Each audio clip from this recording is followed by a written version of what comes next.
बाने हमने चुपका दी थी आके आपके सार्वजनिक नहीं कराया तो बेचारा नोटिस नहीं दे ठीक है अपना पेड़ नहीं पहुंचे तो बेचारा नोटिस ही जाए इनके कोई भी हो तो नोटिस जमा कर दिया यहाँ पे खत्म हो गया बात गार्जियन को बुलाना चाहिए अगर ये फीस जमा नहीं होगी तो हम बुक्स नहीं दे पाएंगे। तो मैंने कहा नहीं चाहिए मुझे, हो क्या किया जाए। विकास शुल्क के नाम से जो पैसे लिए जा रहे हैं वही समस्या है। तो उन घोषणाओं से लेकर धरातल आते आते ये 1200 रुपये आ जाते हैं बीच। नोटिस में आपके लिखा हुआ है कि आपने यहाँ आकर अभद्रता की। सर मैंने तो आज दिन तक ही कभी न तो मैम से मेरी बात हुई, जब भी आया गांव वाले सब साथ थे। आप बता रहे हैं कि इसमें अध्यापकों की यहाँ कमी है और उस कमी को भी इन बच्चों के पैसों से पूरा किया जाता है। जैसे बच्चे ने बोला कि 1000 रुपये स्कूल में मंगवा रहे हैं तो मैंने 1000 रुपये दे दिया।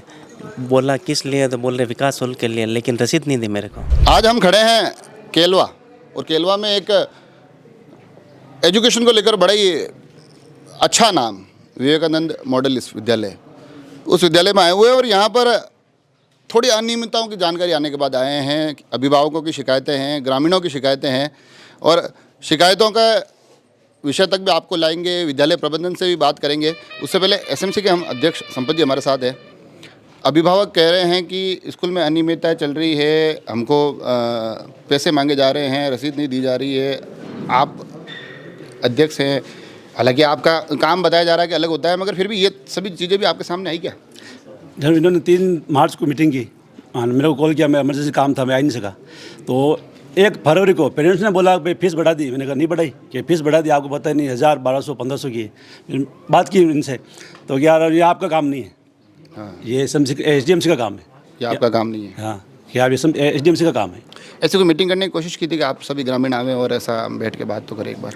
तो इन्होंने बात की तो गोलमोल जवाब दे रहे, आपको किसने बुलाया, आपको किसने बुलाया, आपकी मीटिंग थी नहीं, एसएमसी वालों की थी, फिर एसडीएम वालों की थी, गांव वालों को किसने बुलाया, ऐसे गोलमोल जवाब दे रहे थे उस मीटिंग में। अच्छा, आप आ जाइए आगे। आपकी भी एक समस्या है, आपकी परिवारजन यहाँ पढ़ते हैं और उनको एक नोटिस दिया गया, क्या मामला क्या है पूरा? सर मेरी दोहिती यहाँ पर विद्यालय में पढ़ती है, तो उसकी बुक्स की समस्या। बच्ची ने कहा कि नाना मेरी बुक्स लेके आना।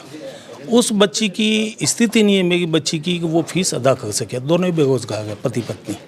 तो मैंने आके यहाँ कहा कि सर मेरी बच्ची दोहिती पढ़ती, उसकी फ़ीस देने में वो समर्थ नहीं। तो इन्होंने कहा कि भाई एप्लीकेशन लिख के दे दो। मैंने एप्लीकेशन लिख के यहाँ पर गेट से 2 घंटे तक मैं यहाँ पर वेट करता रहा, लेकिन मुझे एप्लीकेशन का रिप्लाई नहीं मिला। मैंने कहा यस नो किया है। तो फिर बाद में एक ही वापस मुझे कहा गया कि भाई आप क्लास टीचर से मिल लो। जो मैम से तो मैंने आज तक कभी बात ही नहीं की। मुझे ये कहा गया कि आप वहाँ क्लास टीचर से मिलो। क्लास टीचर से मिला, उन्होंने एक ही जवाब दिया, हमें आगे से आदेश यही है, अगर ये फीस जमा नहीं होगी तो हम बुक्स नहीं दे पाएंगे। तो मैंने कहा नहीं चाहिए मुझे, हो क्या किया जाए। फीस का प्रावधान यहाँ जो मैंने पता किया है वो विकास शुल्क होता है, उसका किताबों से कोई लेना देना नहीं होता है। तो सर मेरा ये निवेदन, फिर बाद में मेरे को ये पता लगा कि भाई यहाँ पहले 600 रुपये थे, गए साल 600 रुपये हमने दिए थे। अभी आपको ये बोला गया क्या कि भाई अगर फीस जमा नहीं कराओगे तो किताबें नहीं देंगे? हाँ, किताबें नहीं देंगे सर। तब जाके मैंने अध्यक्ष महोदय जी को कहा कि भाई ये आपने 1000 कब चालू किया, हमें पता नहीं, मेरी बच्ची की बुक्स नहीं देगा तो क्या किया जाए। तो सदस्यों को भी मैंने निवेदन किया। फिर बाद में इतने में पेपर वाले आ गए। नोटिस में आपके लिखा हुआ है कि आपने यहाँ आकर अभद्रता की। सर मैंने तो आज दिन तक ही कभी न तो मैम से मेरी बात हुई, जब भी आया गांव वाले सब साथ थे, न कभी आज दिन तक मैं गेट के अंदर भी एंट्री नहीं हुआ। मैं बच्ची आती गेट के बाहर लेके निकल जाता हूँ। बाकी मैंने तो कभी बात ही की नहीं कि आज मुझे ये नोटिस इसके माध्यम से दबाया गया। आज मैडम मिले कि नहीं मिला? नहीं मिला सर, मैं तो अभी तक मिला ही नहीं हूँ, आज दिन तक भी नहीं मिला हूँ। अच्छा, आज भी मुलाकात नहीं हुई है? मैं तो आज दिन तक ही नहीं मिला हूँ, कभी भी नहीं मिला हूँ सर। मैंने तो आज दिन तक ही मैडम से बात ही नहीं की। अच्छा, देखिए गंभीर समस्या आ रही है, कुछ और लोगों से बात करेंगे। मुकेश जी हमारे साथ है, मुकेश जी भी थोड़ा सा आगे आ जाएंगे, फिर 1-2 पेरेंट्स से और बात करेंगे। आज गांव के काफ़ी लोग यहाँ आए हैं, क्या ये अलग अलग मुद्दे बता रहे हैं, तो वास्तव में समस्या है क्या? नहीं, वास्तव में समस्या विकास शुल्क के नाम से जो पैसे लिए जा रहे हैं वही समस्या है। पढ़ाई वगैरह की कोई कंप्लेन नहीं है। और जैसे मैडम ने परसों भी गांव वालों से मीटिंग करने की बात कही थी, और जब गांव वाले इकट्ठे हुए तो तबीयत का बहाना बना के भी मेरी तबीयत सही नहीं और निकल गए मैडम। और आज जब हम वापस आए हैं उनको मैडम से संतोषप्रद जवाब लेने के लिए, तो मैडम आज भी वापस लंच के बाद में यहाँ से लीव पे चले गए। अच्छा जी, तो अब आज आप यहाँ आए हैं, विद्यालय प्रबंधन से आपकी बात भी हुई, तब आगे क्या कैसे कहता है क्या किया आपने? हमने कहा कि भाई वाइस प्रिंसिपल है, उनको बोल दिया है कि भाई आप मैडम से बात कर लीजिए, मैडम जब समय दे, भले मंडे को दे, जब भी देवे, तो हम लोग वापस आएंगे गांव वाले और बात करेंगे कि मामला एक्चुअल में है क्या है। क्या नाम है आपका? रतन सांवरिया। क्या आप आज ये विद्यालय में आए हैं? आपके क्या बच्चे पढ़ते हैं? जी सर। क्या समस्या क्या आ रही है? जैसे बच्चे ने बोला कि 1000 रुपये स्कूल में मंगवा रहे हैं, तो मैंने 1000 रुपये दे दिया। बोला किस लिए, तो बोल रहे विकास शुल्क के लिए, लेकिन रसीद नहीं दी मेरे को। विकास शुल्क हर साल जमा होता है? हर साल होता है। पहले रसीदें मिलती थी? पहले रसीदें एक साल की दी थी, पहले देते थे मैडम, पहले 200 रुपये लेते थे, जो बोलते थे 100 रुपये तो बुक के और 100 रुपये आइडेंटिटी कार्ड के लगते थे। उसके बाद में फिर उन्होंने बढ़ानी चालू कर दी। तो अब ये स्थिति ये हो गई, 1200 प्लस 300 रुपये करके 1500 रुपये 12वीं वाले से ले रहे हैं, बाकी 600 रुपये और 1200 रुपये कर दिए। अच्छा, तो अब आपको इस साल की रसीद नहीं मिली है? जी सर। मुख्य रूप से जो समस्या आ रही है विकास शुल्क को लेकर आ रही है, उसमें भी ये समस्या आ रही है कि लोगों को बताया नहीं गया, उन्हें बताया नहीं गया कि इस प्रकार से शुल्क इस साल बढ़ गया है। साथ ही समस्या एक ये भी निकल कर आई है कि ग्रामीणों से इस बारे में संवाद नहीं किया गया, और साथ ही ये भी मामला सामने आया है कि एक अभिभावक को ये कहा गया है कि अगर आप फीस जमा नहीं कराएंगे तो किताबें नहीं दी जाएगी। ये अलग अलग विषय निकल कर आए हैं। कोशिश करेंगे कि विद्यालय प्रबंधन से बात करें और जाने कि आखिर समस्याएं हैं क्या, इनमें कितनी सच्चाई है और इनके समाधान क्या है। अभी हम आ चुके हैं विद्यालय परिसर में। प्रिंसिपल मैडम है नहीं, बताया जा रहा है छुट्टी पे है। वाइस प्रिंसिपल हमारे साथ हैं, उनसे थोड़ी सी बात करेंगे। क्या नाम है आपका? राम स्वरूप। अभिभावकों की केलवा क्षेत्र के बड़ी शिकायतें आ रही है और बता रहे हैं कि जो सबसे बड़ी शिकायत निकल कर आ रही है वो ये कि हमसे एक शुल्क लिया जा रहा है विकास शुल्क के नाम पे। तो ये पूरी विकास शुल्क है क्या और इसकी असल प्रक्रिया क्या है? सर ये विकास शुल्क जैसे आरसीसी से नॉर्म्स जारी हैं, पर मंथ अपन 100 रुपये बच्चों से ले सकते हैं, और इससे स्कूल के डेवलपमेंट से संबंधित कोई समस्या आ रही हो तो आप एसडीएमसी की मीटिंग लेके और विकास शुल्क बच्चों से आप प्रोवाइड करवा सकते हो, ले सकते हो। मतलब क्या क्या काम क्या आता है ये शुल्क? काम जैसे आप टीचिंग स्टाफ कम है तो टीचिंग स्टाफ में भी ये खर्च कर सकते हो, या स्कूल के इंफ्रास्ट्रक्चर से संबंधित कोई पानी की समस्या है, कोई टूट फूट है, मरम्मत है, तो वहाँ भी इसको काम में ले सकते हो। सरकार नहीं देती इन सब का पैसा? सरकार सर फंड आता है, लेकिन कई बार वो चीज़ प्रोवाइड नहीं होती है, समस्याएं ज़्यादा क्रिएट हो जाती है। सरकार का कहना है कि हम विवेकानंद मॉडल स्कूल चला रहे हैं और बड़े बेहतरीन तरीके से निःशुल्क सुविधाएं बच्चों तक पहुंचा रहे हैं, तो उन घोषणाओं से लेकर धरातल आते आते ये 1200 रुपये आ जाते हैं बीच में। सर बिल्कुल सरकार की कोई कमी नहीं है, वहाँ से फंड प्रोवाइड होता है, लेकिन वो एक्टिविटीज़ का पैसा ज़्यादा आता है यहाँ। तो एक्टिविटीज़ तो यहाँ होती है और एक्टिविटीज़ का पैसा फंड भी है, लेकिन वहाँ इसको विकास में काम में नहीं ले सकते। एक्टिविटीज़ में चलो मैंने दूसरी एक्टिविटीज़ मान ली, जो शिक्षण कार्य जो पढ़ाना है वो तो स्कूल का मूल कार्य है। आप बता रहे हैं कि इसमें अध्यापकों की यहाँ कमी है और उस कमी को भी इन बच्चों के पैसों से पूरा किया जाता है? नहीं सर, बच्चों के पैसों की कमी से नहीं सर, विकास शुल्क से हो रहा है। हाँ, वो विकास शुल्क उसी पैसों से आप फैकल्टी ला रहे हैं? हाँ बिल्कुल, उसी से। तो फिजिक्स का लेक्चर नहीं है ना, मैथ्स का लेक्चरर है, और मैथ्स का लेक्चर आज तक कभी लगा भी नहीं शुरू से, जब से मॉडल स्कूल स्टार्ट हुआ है। फिजिक्स का लेक्चर पहले सर थे, उनका ट्रांसफ़र हो गया कोरोना में। ना फिजिकल एजुकेशन का लेक्चरर है, ना यहाँ एसएसटी का टीचर है, और ना यहाँ तीनों लेपर बारी है, और ना लेखा शाखा भी खाली है। फिर ये कहाँ से ये फैकल्टी आती कहाँ से है?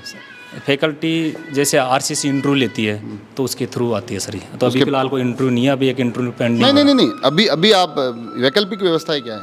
वैकल्पिक व्यवस्था है कि हमने मैथ्स का टीचर लगा रखा है सर, और हम फिजिक्स का टीचर भी लगा रखा है, और साथ में अब जो भी जुलाई से जरूरत पड़ेगी तो हम इस फीस को वहाँ मतलब काम मिलेंगे विकास शुल्क को। कुल मिला के आप वैकल्पिक व्यवस्थाओं के तौर पे अध्यापक आप लाते हैं और वो पढ़ाते हैं, और उसका शुल्क ये बच्चों से विकास शुल्क के माध्यम से वहाँ उनकी फ़ीस भरी जाती है? नहीं सर, इसमें पूरा पैसा टीचिंग में नहीं, और डेवलपमेंट में भी, जैसे पानी की समस्या, दोनों बोरवेल ख़राब हो रहे हैं तो वहाँ भी इस चीज़ को यूज़ किया। बोरवेल का पैसा भी बच्चों के इस विकास शुल्क से ही जा रहा है? बोरवेल का पैसा नहीं है तो विकास शुल्क तो ये तो स्कूल के लिए काम में ले रहे हैं सर। आप तो बच्चों से ही रहा है ना, मतलब मैं ये पूछना चाह रहा हूँ। हाँ सर, ये तो आरसीसी के नॉर्म्स के अकॉर्डिंग मैं आपकी देखो, मैं आपकी नियमावली कहती है कि बच्चों से 100 रुपया पर मंथ लिया जा सकता है, आप उसके माध्यम से 1200 रुपये ले रहे हैं, और उस 1200 रुपये के माध्यम से स्कूल की बोरवेल ठीक हो रही है, स्कूल की मरम्मत हो रही है, और बच्चों के अध्यापन का कार्य हो रहा है। कुछ गलत नहीं बोला मैंने? नहीं सर, पहले फीस ज़्यादा थी, कोरोना में कम। मैं समझ गया, पर मैं आज की वर्तमान स्थिति में मैं कुछ गलत नहीं बोला, शायद मैंने आकलन मोटा मोटी सही है। नहीं सर, ये तो नॉर्म्स में जो विकास शुल्क उसका अकॉर्डिंग। मैं आपको गलत बता ही नहीं रहा हूँ ना, मैं तो कहीं ना कहीं व्यवस्था की तरफ इशारा कर रहा हूँ। तो वो तो सारी चीज़ें देखो, व्यवस्था ही विकास। इसके अलावा कुछ अभिभावकों की ये भी शिकायत है कि उनको रसीदें नहीं दी गई। सर रसीद बुक जैसे हमारे लेखा शाखा में अकाउंटेंट है नहीं, और टीचर जो क्लास टीचर है उन्हीं को हम इस चीज़ के लिए आगे मतलब प्रोवाइड करें रसीद बुक, तो जैसे एक रसीद बुक 12th क्लास को दी है, तो 12th क्लास में ही हूँ तो मैंने 12th की जैसे PSI काट दी, 10th में सर ने काट दी, 9th की आज कट गई, और 8th में अब जैसे जैसे रसीद बुक है एक में 1 से 100 तक होती है जैसा सर ने बताया, तो जैसे जैसे कटती जाएगी सबकी फ्री कर देंगे रसीद बुक। इसमें एक विषय ये भी निकल के आ रहा है कि पेरेंट्स का कहना है कि हमें ऐसा बताया नहीं गया है कि इस प्रकार का शुल्क होगा, ये शुल्क होगा, और कुछ पेरेंट्स का तो ये भी कहना है कि हमारे बच्चों की स्कूल की किताबें रोक दी गई और बताया गया कि अगर पैसा जमा नहीं होगा तब तक हम बुक्स प्रोवाइड ही नहीं करेंगे। नहीं सर, किताबें जैसे जैसे फीस सारी सबको दिया, ऐसा नहीं है कुछ पेरेंट्स आए तो फीस के लिए भाई हम दे सकते हैं, तो उनको पहले भी दिया, ऐसा कुछ नहीं है। और ये पैसा किताबों के लिए तो है नहीं, किताबें तो निःशुल्क है, हमें पता है इस चीज़ का, ये ओनली विकास शुल्क है, ऐसा कोई प्रेशर नहीं डाला किसी को। हाँ, एक सवाल ये भी है कि एक कोई अभिभावक है जिनकी बच्ची को एक नोटिस दिया गया है शायद 2 या 3 दिन पहले, और उस नोटिस में कहा गया है कि आज दिया गया है, तो उसमें और कहा गया है कि उनके अभिभावक आए, उन्होंने अभद्रता की, तो ये पूरा मामला क्या है? सर अब ये तो जैसे मैडम के पास पेरेंट्स आए होंगे तो उन्होंने ज़ोर ज़ोर से बात की होगी, तो उनको लगा होगा, तो उन्होंने इस हिसाब से अनुशासन जारी नोटिस जारी कर दिया होगा। पर वो मैडम से तो मिले ही नहीं। पहले तो आए थे, नहीं पहले भी आए हैं जी, पहले भी आए थे। एक जो ये यहाँ की एक कमेटी भी होती है SMC की, जो पूरी कोर कमेटी होती है, उनसे कभी बात होती है, मीटिंग होती है, संवाद होता है कि हम विद्यालय में ये बदलाव कर रहे हैं, कोरोना काल में 200 थी अब 1000 कर रहे हैं, या फिर इस प्रकार की तमाम चीज़ें हो रही है, हम ऐसा कोई बात करने की कोशिश होती है? नहीं सर, मीटिंग तो हर महीने SMC SDM सबकी होती है सर, और जिसका जो मेन रोल है वो SDMC का है सर, और SMC ज़्यादातर मिड डे मील वगैरह या और चीज़ें देखते हैं, लेकिन SDMC इसमें जो फीस से संबंधित, विकास संबंधित प्रस्ताव उन्हीं का होता है, तो मीटिंग्स होती है तो उनमें भी इस चीज़ें जारी कर दी जाती है, लेकिन जो मेन रोल वो SDMC का सर जी। एक जो पूरा विषय निकल कर आया है विद्यालय प्रबंधन और अभिभावकों के बीच में, अभिभावकों का ये कहना है पढ़ाई बढ़िया है, पहले तो आपको बधाई दे दूँ मैं इस बात के लिए, पढ़ाई बढ़िया है, पर उनका ये कहना है कि बात नहीं होती है। मेरे को ऐसा लग रहा है कहीं ना कहीं जो बिठा के बात हो सकती थी, मीटिंग्स जो हो जाती थी, बच्चों तक जो इन्फॉर्मेशन पहुँचनी थी, अभिभावकों तक जो जानकारी पहुँचनी थी, वो विद्यालय से सही तरीके से नहीं पहुँच रही। सर ऐसे तो मॉडल स्कूल है तो सारी व्यवस्थाएं सही हैं, तो बैठने की भी अच्छी व्यवस्था है, पानी की भी अच्छी मैंने तो तारीफ की है ना आपकी व्यवस्थाओं की, पानी की तारीफ तो नहीं करूंगा, पानी तो वो ट्यूबवेल तो बच्चों के पैसों से आ रहा है, वो उसकी तारीफ नहीं करूंगा। कहीं कोई कमी रहेगी तो वैसे मैडम मान लो कोई कमी रहेगी तो उस चीज़ को देखेंगे, नहीं बाकी देखो ऐसे तो कोई समस्या है मेरे को तो कोई नज़र आई नहीं सर। तो देखा आपने, ये पूरा विषय था, हमने अभिभावकों से भी बात की, SMC के अध्यक्ष से भी बात की, उनका कहना है हमें तो ज़्यादा कुछ बताया ही नहीं जाता है, फिर आकर स्कूल में भी बात की, मैडम आज थे नहीं, बाकी मैडम से भी मिलते, मगर कुल मिलाकर विषय जो आखिर में निकल कर आ रहा है, कुछ नाराज़गियाँ ग्रामीणों की भी है, कुछ मजबूरियाँ विद्यालय प्रबंधन की भी है। मैं ये भी नहीं कहूँगा कि सब इन्हीं की गलती है, कहीं ना कहीं अध्यापकों की जो व्यवस्था होनी चाहिए थी वो सुचारू नहीं है, फीस जिनको जमा करनी थी वो बाबूजी भी इस विद्यालय में नहीं है, बोरवेल भी ख़राब है, और ये सब खराबियाँ ये बताती है कि व्यवस्थाएँ ख़राब है, व्यवस्थाओं को दुरुस्त करने की ज़रूरत है।